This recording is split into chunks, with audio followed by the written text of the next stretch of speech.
Cours C4 027. Un dilemme pour un agriculteur.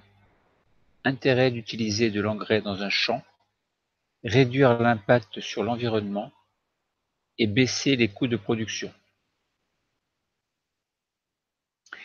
Bien qu'il soit indispensable d'apporter de la matière, par exemple des engrais, dans un agrosystème, une utilisation excessive de cet engrais présente un impact négatif sur l'environnement.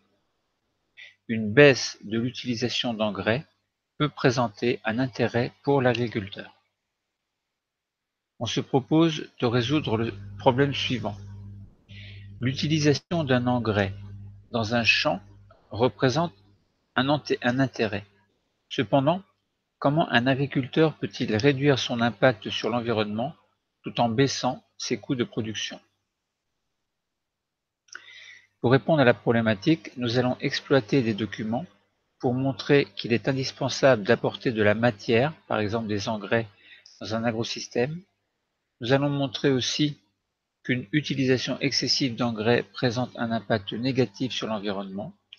Puis, nous montrerons qu'une baisse de l'utilisation d'engrais peut présenter un intérêt pour l'agriculteur. La compétence travaillée, adopter un comportement éthique et responsable, notamment identifier les impacts, alors aussi bien bénéfices que nuisances, des activités humaines sur l'environnement à différentes échelles. Nous pouvons également voir un documentaire qui s'appelle La pollution des sols. La vidéo dure environ 68 minutes sur Canal U TV. Alors, commençons par étudier les documents. Alors, je me mets à la place de l'élève qui découvre le document. J'essaie de raisonner comme lui le ferait. Alors, je vois un premier document et avant de lire la légende, je vois un schéma. En fait, il s'agit apparemment de deux écosystèmes, un écosystème naturel et un écosystème modifié. Et l'écosystème modifié s'appellera agrosystème. Alors, on voit dans le premier écosystème, celui qui est naturel, on voit un système de flèches, en fait, on voit un cercle, en fait, et les flèches communiquent les unes avec les autres, avec entre deux flèches un être vivant. Par exemple, si on part de l'oiseau,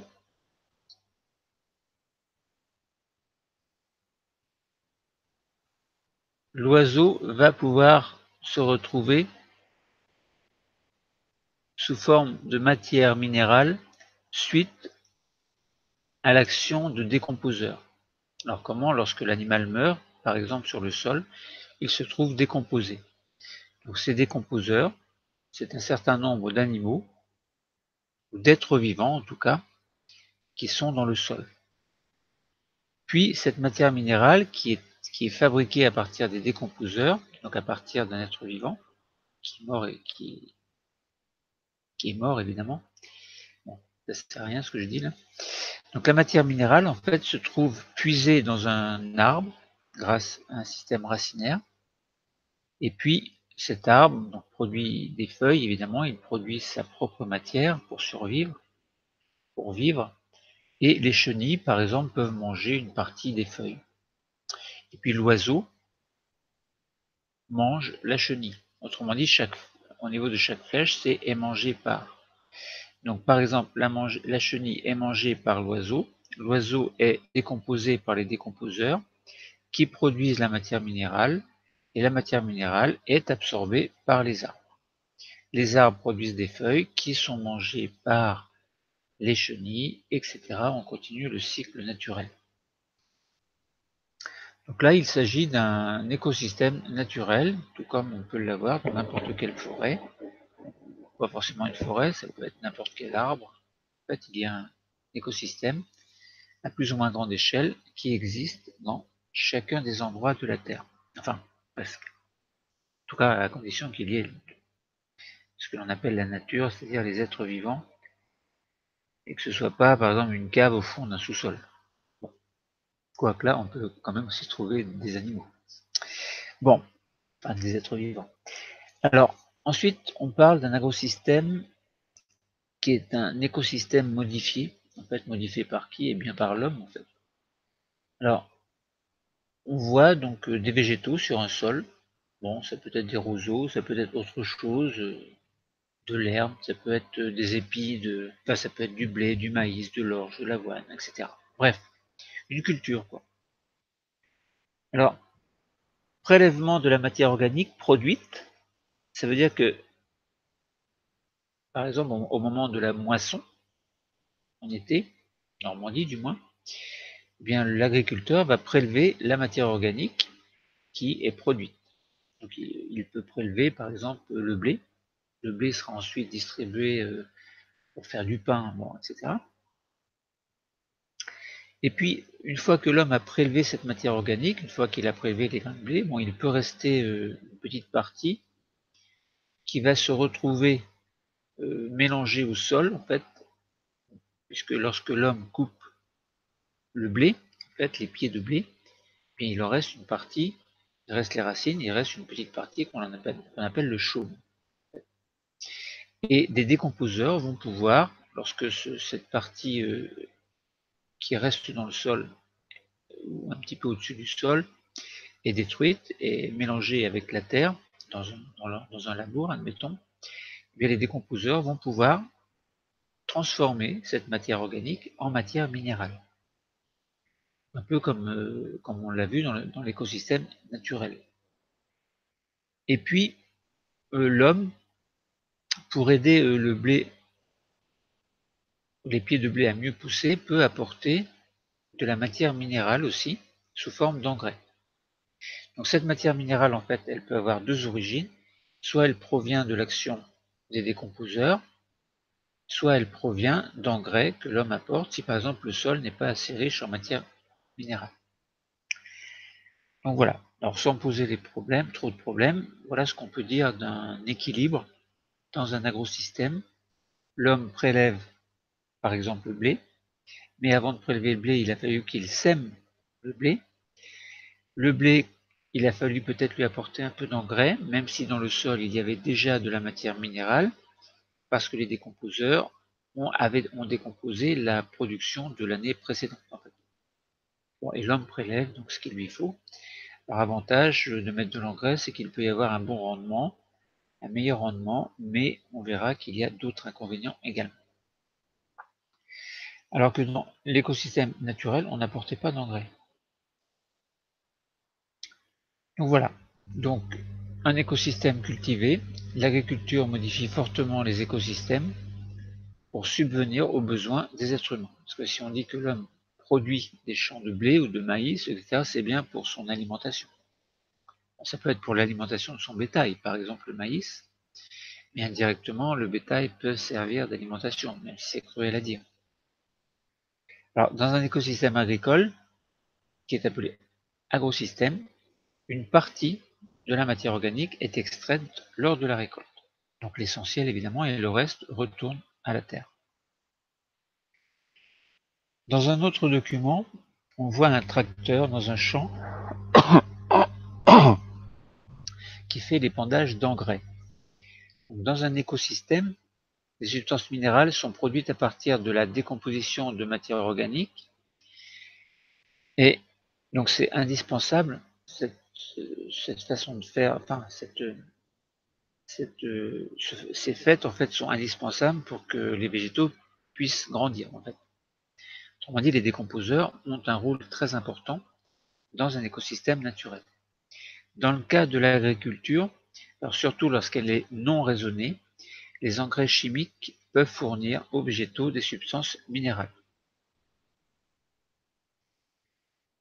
Alors ensuite, dans un autre document, on voit la répartition des charges dans une exploitation de blé, alors que l'on va exprimer en pourcentage.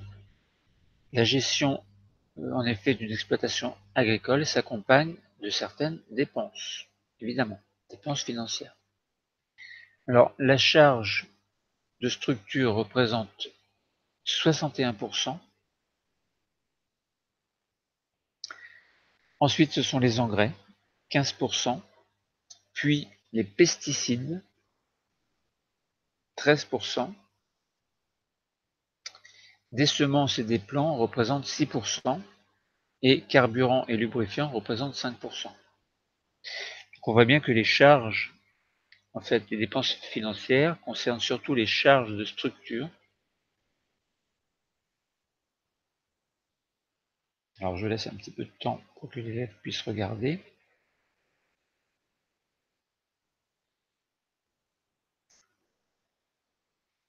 Alors on se dit, donc dans toutes ces dépenses-là, est-ce que l'agriculteur ne pourrait pas réduire un petit peu son coût, le coût financier? Alors est-ce qu'on peut intervenir sur les charges de structure? Bon, on ne sait pas. Sur les engrais, alors on peut se dire, 15% sont utilisés au niveau des charges, peut-être qu'on peut réduire un petit peu le coût. Mais quel serait l'intérêt? C'est que peut-être qu'il y aurait moins de récoltes, et donc du coup, l'agriculteur serait perdant. Bon, on peut y réfléchir. Les pesticides, 13%. Alors si on ne mettait pas de pesticides, évidemment, baisse de la production. Maintenant, on sait bien que les pesticides représentent un problème. Alors la semence et les plants, évidemment, ça c'est indispensable. Donc s'il y a un champ, il faut bien semer. Si on veut du blé, il faut semer du blé. Donc il faut bien acheter du blé. Donc là, au niveau de l'achat des semences, il n'y a peut-être pas de bénéfice à faire, enfin de réduction des dépenses à faire. Carburant et lubrifiant, oui et non. Bon, bref, on voit bien que c'est complexe et que c'est vraiment un dilemme pour l'exploitant, en fait, concernant cette répartition. Alors, dans un autre document, en fait, on voit une espèce de marais, quelque chose où il y a de l'eau en tout cas. Et il y a de l'eau et il y a plein de vers, beaucoup de vers. Donc ce vers, évidemment, ce sont des végétaux. Alors c'est quoi exactement? Peut-être des algues. Alors on ne sait pas quand on regarde juste l'image. Après, il faut lire la légende. C'est une marée verte dans la baie de Saint-Brieuc. Alors, lorsque la quantité d'engrais déversée dans un champ est supérieure aux besoins des végétaux, les éléments minéraux en excès sont emportés par l'eau, elle s'infiltre, elle ruisselle. Cette eau, évidemment, va s'enrichir en éléments minéraux des engrais, ce qui va déséquilibrer les écosystèmes et favoriser la prolifération de certaines algues. Et c'est ce qui est à l'origine, en fait, des marées vertes, ce que l'on appelle les marées vertes. En fait. La décomposition de ces algues pose également un gros problème, puisque ces algues dégagent des gaz toxiques, et en plus, donc, ces algues appauvrissent les eaux en oxygène, ce qui perturbe évidemment la biodiversité de la vie aquatique. Autrement dit, les marées vertes sont une conséquence de l'utilisation excessive d'engrais. Alors, lorsque l'agriculteur utilise trop d'engrais, en fait, est-ce que c'est vraiment efficace ou pas d'en mettre beaucoup? Par exemple, on prend un pied de blé, on se dit, bon, on met 10 grammes d'engrais. Et on prend un autre pied, on dit, on met 20 grammes d'engrais. Bon, on fait un test témoin aussi, on prend un pied, on met rien. Bon. Sur un sol précis ou dans une culture que l'on peut faire dans des pots. Et puis on regarde, on laisse pousser, puis on regarde où c'est le plus efficace en fait. Est-ce que c'est là où il y a 10 grammes d'engrais, 20 grammes, 30 grammes, 40 grammes? Eh bien, on peut se poser la question. Parce que si par exemple, on voyait que au-delà d'une certaine dose plutôt d'engrais, la valeur nutritive de la plante n'était pas forcément meilleure, là on peut peut-être qu'à ce moment 15% qui était utilisé pour l'engrais, on peut peut-être réduire le coût de cet engrais en mettant moins. Bon, c'est ce qu'une expérience en fait va nous permettre de comprendre.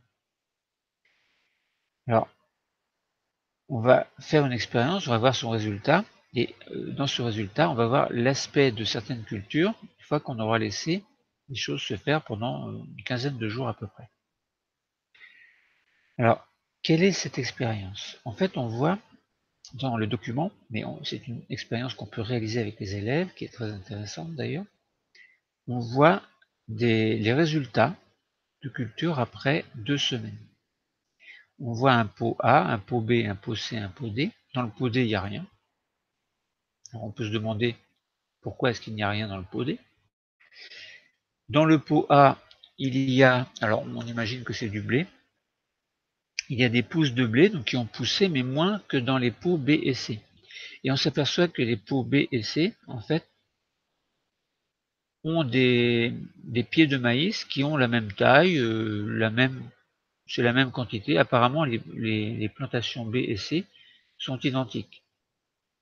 Alors on peut se dire, est-ce que dans l'expérience, on n'aurait pas mis une quantité différente d'engrais, et puis finalement, on s'apercevrait par exemple que dans le pot A, que dans le pot B, alors en comparaison par rapport au pot A, l'engrais a été plus efficace. Et s'il y avait une surdose d'engrais dans le pot C, on s'apercevrait que finalement, les plantations, puisqu'elles sont identiques, ça voudrait dire qu'on aurait mis trop d'engrais. Bon, alors on va voir. Alors, quelle est l'expérience? Eh bien, pour augmenter le rendement d'une culture, c'est-à-dire pour augmenter la production de matière, on peut penser qu'augmenter la dose d'engrais est efficace. Évidemment, on a tendance, c'est comme les médicaments. Quand un médecin prescrit une certaine dose de médicaments, est-ce qu'il faut absolument respecter cette dose, ou est-ce qu'il faut augmenter soi-même la dose, par exemple, en disant j'ai tellement mal à la tête qu'en prenant plus de médicaments, je vais avoir beaucoup moins mal. Eh bien, on ne sait pas que non, c'est pas comme ça que ça marche. Il faut respecter une dose. Alors, on peut se poser la question pour les engrais. Est-ce que c'est pareil? Est-ce qu'en mettant plus d'engrais, j'aurai plus de rendement? C'est ce que l'on va découvrir. Donc la problématique, c'est la dose d'engrais influe-t-elle la production d'une culture? Pour le vérifier, le protocole va permettre de tester l'influence de la dose d'engrais sur les cultures. Alors, comment est-ce qu'on fait? Eh bien, on remplit des béchères, on met de l'eau dedans, on met un petit peu d'eau, mais on met aussi 150 ml d'une matière pauvre en substances minérales et organiques dissoutes, c'est-à-dire on ne met pas de terre, mais on met des gravillons. Alors pourquoi? Parce que si on met de la terre, et si on met de l'engrais aussi, on aura du mal à faire la part des choses entre la terre et l'engrais. Quoique, si on prend la même terre et si on prend l'engrais, on met une quantité dans un pot, une autre quantité dans un autre pot, on compare. Relativement, ce sera la même chose. Mais bon, là, on ne met pas de matière minérale, on ne met pas de matière organique, autrement dit, on ne met pas de terre, on met que des cailloux, et puis on met, en fait, on met rien. Donc on met 150 ml d'une matière pauvre en substance minérale. C'est pas qu'on ne met rien, mais on met une substance pauvre. Ensuite, on dispose en surface. Ah oui, donc j'ai oublié de dire, donc on a 4 béchères. 4 béchères, oui. Donc puisqu'on fait ça en laboratoire, on prend du matériel de laboratoire et on étiquette A, B, C, D. Donc on met 4 fois la même quantité dans les béchères. 4 fois la même quantité de matière pauvre en substances minérales et organiques. Ensuite, donc l'on a dissous dans l'eau. Ensuite, on dispose en surface un certain nombre de graines de blé dans chaque béchère. Donc là, c'était 25 graines de blé. On arrose avec une certaine quantité d'eau. Donc là, par exemple, on a mis 15 ml d'eau. Et puis, on pèse les 4 cultures. Alors, ce sera la masse au temps initial. Et il faut que cette masse soit la même pour les 4 cultures, évidemment. Culture A, B, C, D. Ensuite, on place les cultures sous éclairage. Pourquoi? Parce que les plantes ont besoin de lumière pour faire ce que l'on appelle la photosynthèse et produire sa propre matière organique, donc pouvoir pousser. Alors, le deuxième jour, on arrose un petit peu les grains, et tous les 2 jours, on arrose pendant la quinzaine de jours. Et on met à chaque fois le même volume d'eau. Par exemple, on met 15 ml d'eau dans chaque pot. Alors, dans la culture A, on met 15 ml d'eau distillée pure. Dans la culture B, on met 15 ml d'eau distillée contenant une dose d'engrais dissoute. Dans la culture C, on met 15 ml d'eau distillée qui contient 3 doses d'engrais dissoutes. Et dans la culture D, on met 15 ml d'eau distillée pure et une dose d'engrais pur déposée en surface.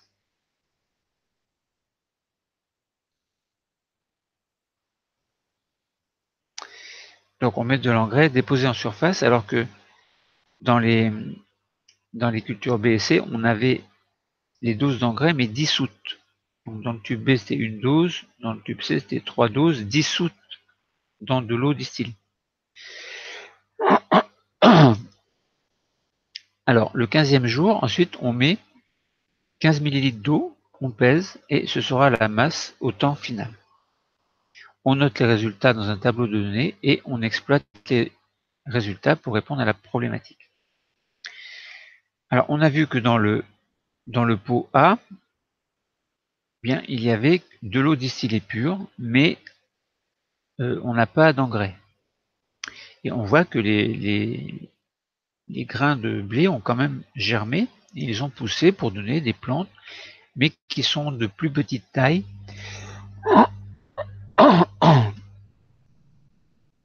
que les plants des pots B et C. Alors dans D, par contre, il n'y a rien du tout. Alors, pourquoi est-ce qu'il n'y a rien dans D?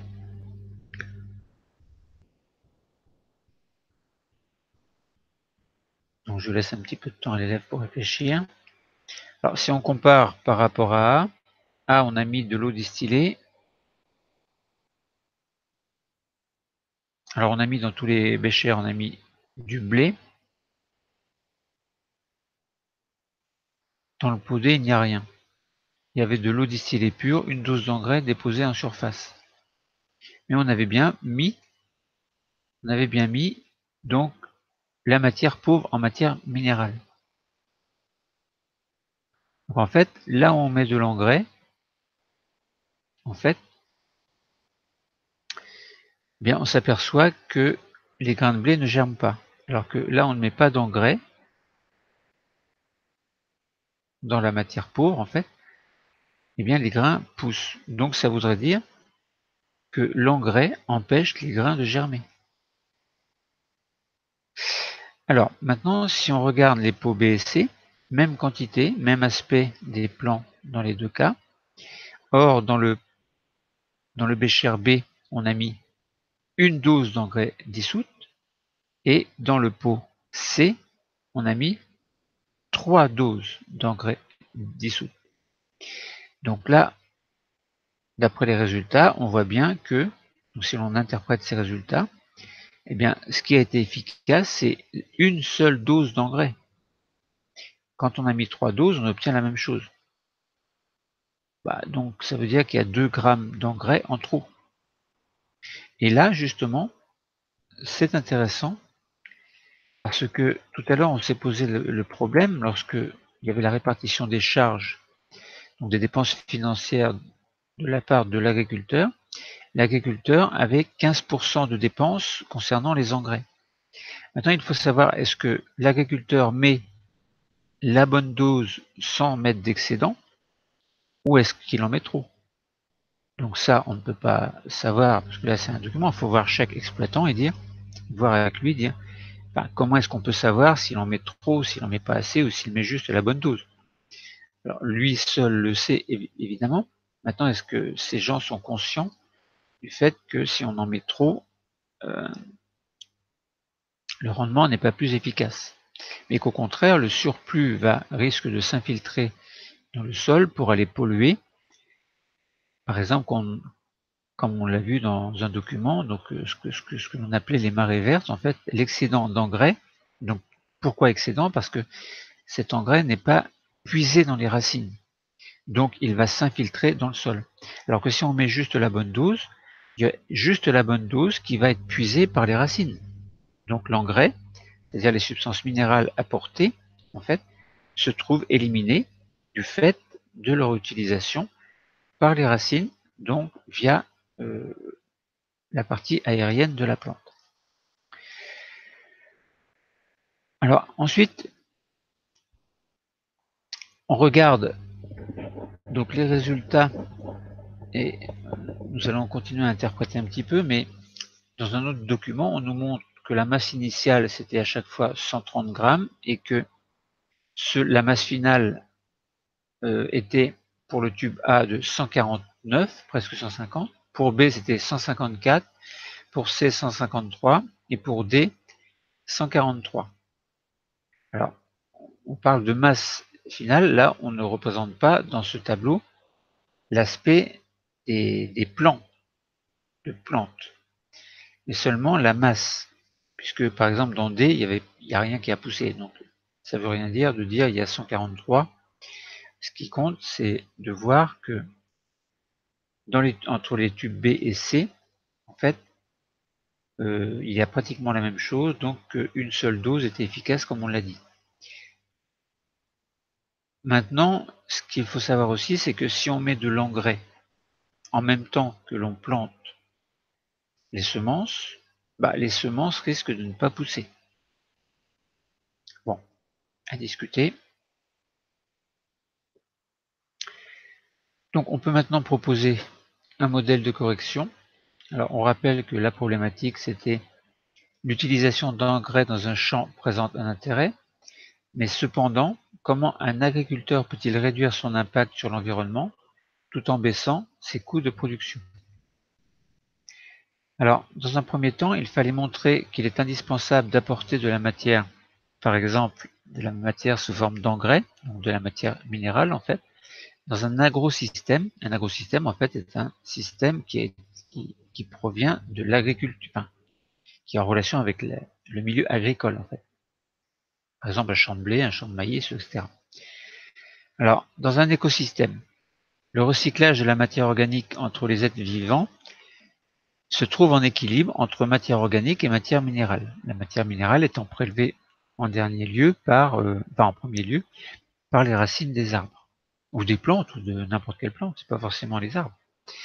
Dans un agrosystème, une partie de la matière organique est prélevée par l'agriculteur, donc une fois que la plante a poussé, par exemple en été, plante de blé. Alors pourquoi l'homme, ça peut être du foin aussi, ça peut être de l'herbe, etc. Il n'y a pas que le blé. Donc le recyclage de la matière n'est plus possible. Évidemment, puisque si l'agriculteur prélève par exemple de l'herbe, bon bien sûr l'herbe elle est coupée, elle est produite, elle est transformée en foin, en fait elle sèche, et ensuite il y a des bottes de foin qui sont formées, qui sont faites et qui va être rangée dans les hangars, etc. Mais il reste un petit peu d'herbe évidemment une fois que ça a été coupé. Mais le recyclage de cette matière n'est pas possible autant, quoique pour l'herbe on peut penser que oui, mais si on peut, parce que l'herbe repousse en fait dans un champ, donc j'essaie de raisonner en même temps que l'élève peut raisonner, mais moi je raisonne en même temps en me disant que si on coupe de l'herbe, on récolte du foin, mais l'herbe peut continuer à pousser. Par contre, si par exemple on coupe un champ de maïs, admettons, évidemment, la matière ne peut pas être recyclée, puisque l'homme, c'est l'agriculteur qui prélève le pied de maïs avec les grains de maïs, évidemment. Donc il va donc manquer de la matière minérale que l'apport d'engrais va pouvoir combler.